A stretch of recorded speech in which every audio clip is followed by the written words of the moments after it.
This year I am going to be participating in Buzzwordathon hosted by Kayla from Books and Lala. This year she has 2 versions of it, the standard title version and then a brand new cover version. I am going to attempt to do both of those, and I put extra rules on them for some reason. Who knows why I did that? I just like to make my life difficult. I will have the announcement video for this linked in the description. Kayla is actually the person that got me into BookTube. I was so inspired by the content that she was making at that time and still continues to make. I've participated in her readathons that she used to host and things like that, but I don't think I've actually ever participated. I can't keep up with completing it in the month that it is specifically supposed to be completed, so I was like, well, I failed, even though I haven't, and she herself says complete it however works best for you, whatever you want. So I'm gonna actually do that this year, and I'm going to tell you my TBR for both. So with the standard version, there are different specific words or themes of words that you need to find in the titles. For those, I am going to be only picking 2025 releases, except for one. I could not find one to fit in genres I was interested in and fit 2025 releases. I was searching Libro.fm, I was sorting it by newest release and searching every single variation of different words, and I just can't do it. So I picked a 2024 release that I'm excited about, and the rest of them will be 2025 releases that I want to read. And then for the cover version, I exclusively picked books from my shelves. I've really been trying to read my own TBR. They're books that I've been super excited to get to, so I wanted to make that a priority. There is, once again, an exception. I had one book that I couldn't fit from my shelves, but I had pre-ordered a book, so it will be on my shelves later, so I'm counting it. So we're going to start with the Buzzword Reading Challenge, which is the title version. There's 12 prompts for each challenge. Technically, they are in order of each month. I personally won't be doing it that way, but I'm going to go through them in that order. So the first one are the words truth or lies, and this is the one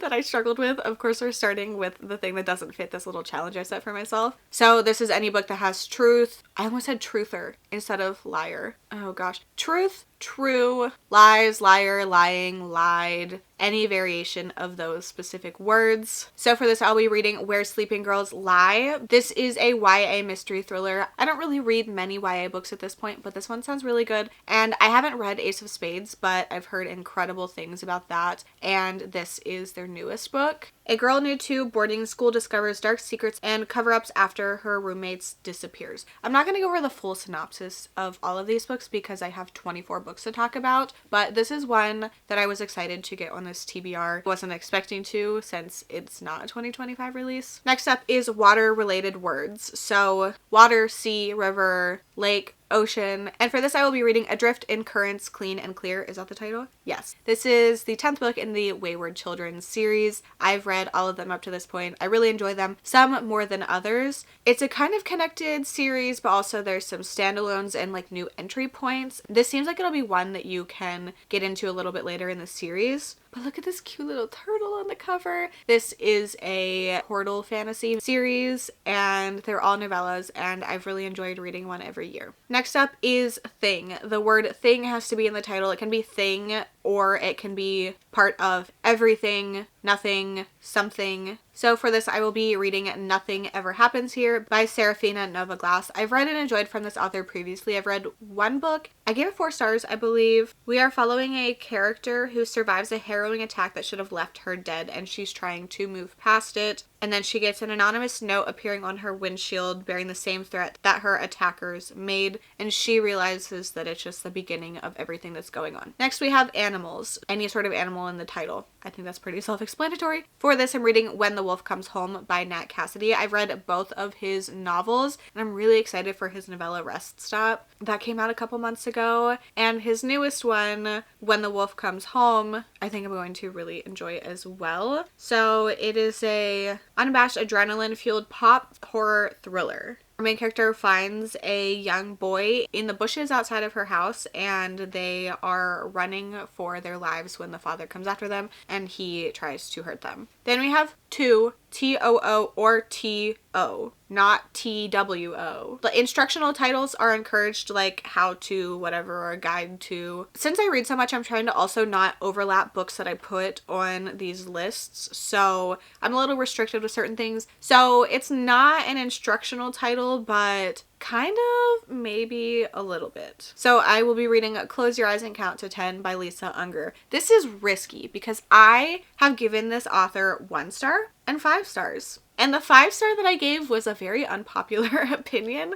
I really enjoyed Secluded Cabin Sleep 6. The synopsis does lie to you, so I understand why people don't like that one. But it had a little bit of sci-fi stuff that I really enjoyed. But then Christmas Presents, I hated. I did not like it at all. That was one of my worst books of 2023. So I'm going to give her another go. It's an extreme game of hide and seek, which is all I need to know about this book to want to read it. Then we have memory-related words. So forget, confuse. I have a great memory and I can't think of anything else. So we are going with Forget Me Not by Stacey Willingham. 22 years ago, Claire's sister disappeared on her 18th birthday, and now she's trying to find out what happened. Very standard thriller, but I've enjoyed from Stacey Willingham. Then we have titles that feature punctuation. So this could be an apostrophe, a comma, parentheses, an ampersand. So for this one, I'm reading Claire Darling. It's a little hard to see, but there is a comma after Claire. In the aftermath of a shocking breakup, a woman's desperate quest for answers ignites a psychological inferno that will consume her past, present, and future. I'm a little wary of domestic sounding thrillers at this point, but there's just something about this one that is calling to me. Then we have the word with, and for this one I'm going with a Vengeance by Riley Sager. This is a thriller set on a train. People are dying or bad or something.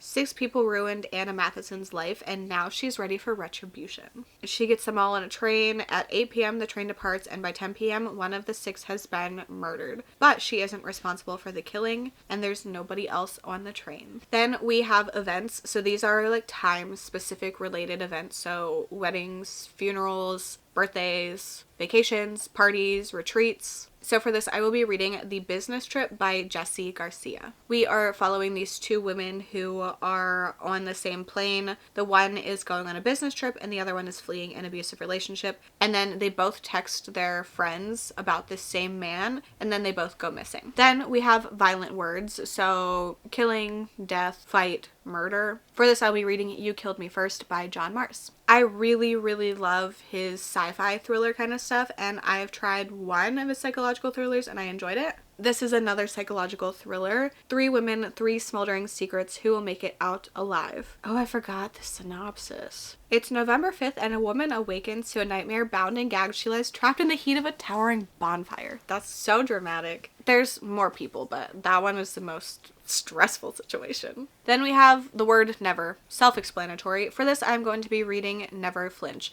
I have a very mixed history with Stephen King. If you've seen any of my videos where he's mentioned, I talk about the fact that I hate some of his books and love others. I've been doing Goodreads Choice Awards videos, and Stephen King is always going to make it into the horror category, so I'm just going to put this one on this list because I'm going to have to read it at some point. Never Flinch. This one is set in the world that I hate. And well, I don't hate the world, but Mr. Mercedes, I truly hate that book. I don't love crime thrillers, and that's what that is. I prefer for there to be like some sort of mystery in it as well. I don't want to just read violent things for the sake of that, which sounds silly considering I read horror and thriller primarily, but it's fine. It makes sense in my brain. And this has the character of Holly in it, which is one of the main characters in that series. She had a book in 2023 that I DNF'd. But I'm hoping that this one works for me. It's a killer on a diabolical revenge mission, and another about a vigilante targeting a feminist celebrity speaker. So fingers crossed, I love it. And then the last one is a book featuring alliteration. So this doesn't have to be 2 words right next to each other. It can be any 2 in the title. And for this, I will be reading The Starving Saints by Caitlin Starling. I have read almost all of her books. I really, really liked The Death of Jane Lawrence. It's a weird one, but I liked the atmosphere in it. And I enjoyed The Luminous Dead. And I didn't really love her newest one, even though I thought I was going to. So I'm a little apprehensive because I think that she has incredible concepts, but the execution isn't always my favorite. But I'm going to try again. This is a transfixing, intensely atmospheric fever dream of medieval horror. Under this oh wait, is this fantasy? Oh yeah, it's historical fantasy horror. There's a castle and fighting and Oh gosh. I actually don't know what this is about, and I'm not really feeling like reading a full synopsis right now. But, okay, I'm a little nervous for this one actually, but I will give it a go. Lots of castle talk in this synopsis. But revenge, vengeance, you know, I'm willing to try anything. So those are the 12 books for the Buzzword reading challenge with the title. I do plan on having a vlog out for this. Some of the books from this list will be in other videos, and I'll be finishing a list with the vlog. So then we have the cover version of this, which is the same concept. Some are specific items and some are more abstract things. And I'm picking almost exclusively from my own TBR. Once again, it is January through December technically. I'm not completing it in that order, but I'm going to talk through everything in that order. So the first one is a pattern. Because I'm limited to books on my shelves, I'm stretching these a little bit more than I generally would, but I think they all still fit. So for this one, I have The Hungry Dark by Jen Williams. I figured with the string, and then I know trees aren't a pattern, but like the combination of everything just kind of gives me pattern vibes.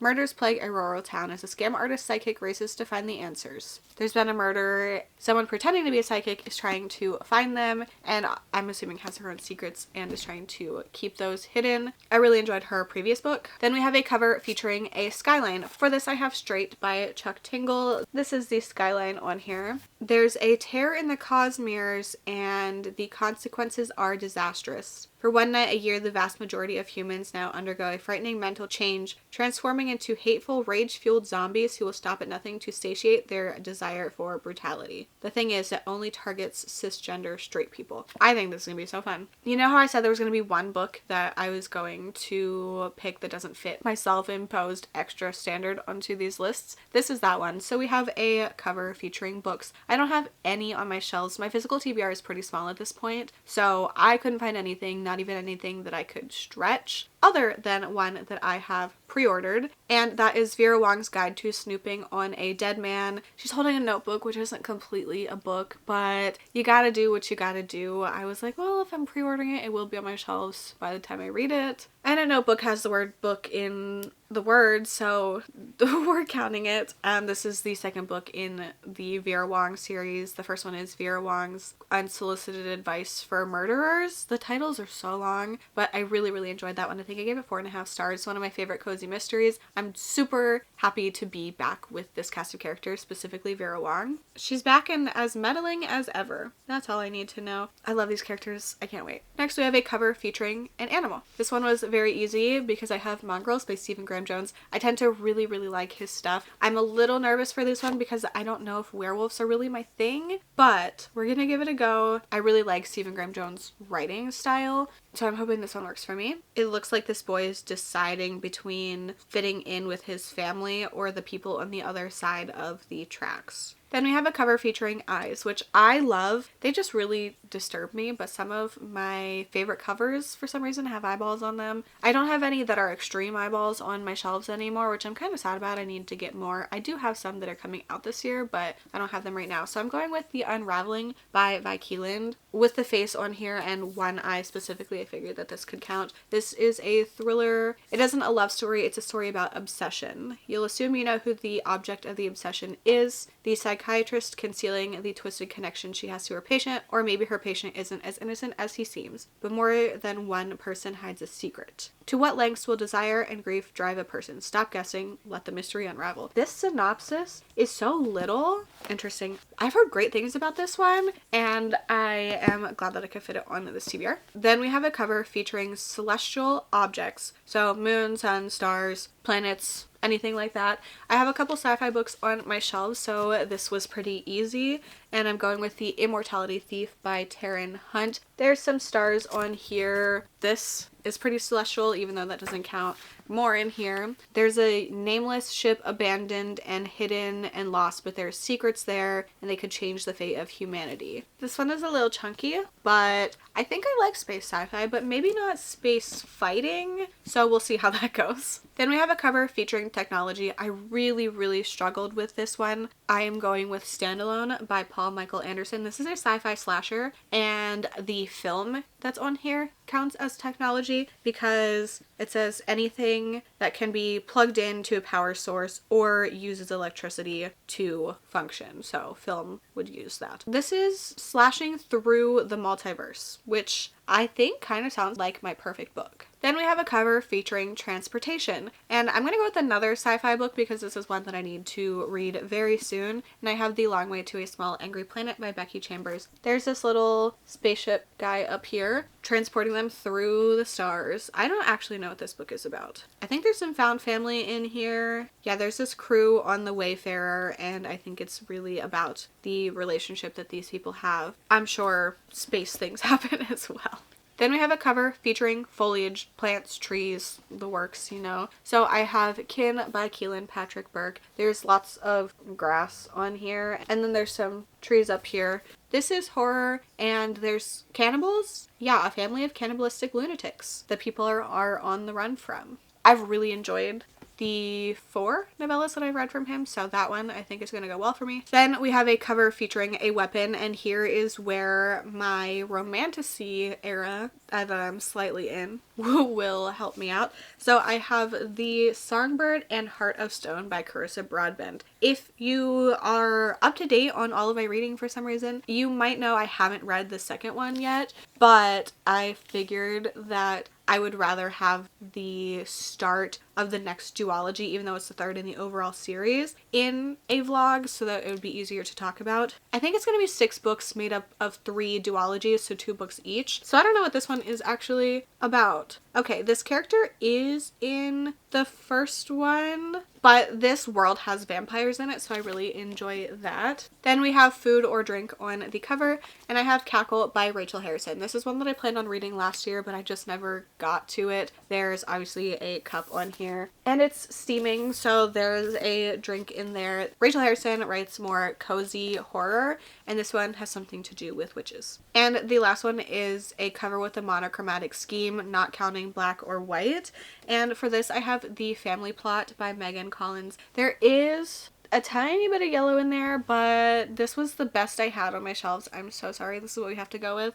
This is following a woman whose father has just died. In the past, her brother went missing. Nobody could find him. They open the family plot that they have for their dad and find out that their brother is in it, and there's something to do with a serial killer. I'm really excited to participate for the first official time in this. Actually, I did participate in it when it was just a readathon that Kayla did every once in a while and not a reading challenge. So I have participated before. Look at me go. If you've read any of these books, I'd love to know your thoughts. Also, if you're participating in this challenge, let me know what you plan on reading for some of these prompts. Just a reminder, I will have Kayla's video announcement linked in the description for you if you want to check it out, participate. There's links to Storygraph challenges, the downloadable pictures, and everything like that. Thank you so much for hanging out with me. I hope to see you very soon. Bye.